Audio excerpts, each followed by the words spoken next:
Do electrons exist? Today we're going to question whether we have the right concept of the atom itself. Here's an experiment where we expect to see electrons shooting down a tube, but what we actually see is something quite different.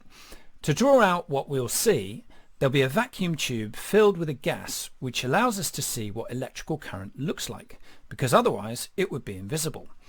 Then on the left hand side we'll see a negative electrode, the cathode, and on the right hand side you'll see the positive electrode, the anode. When electrical current is passed down a vacuum tube from the cathode to the anode, this is what our science textbooks tell us will happen. Negatively charged particles, called electrons, will emerge from the hot cathode, the minus electrode, and move down the tube to the positive anode. We should see balls of electrons passing down the tube. But that's not what we see. What we see is this.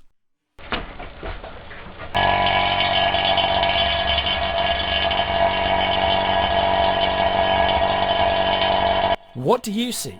We see rings of light, torus fields of light, donuts of light, passing down a centering axis. This is consistent with a new concept of the atom which is given to us by Ilya Lakisevich, the inventor of the Omnia Radiation Balancer.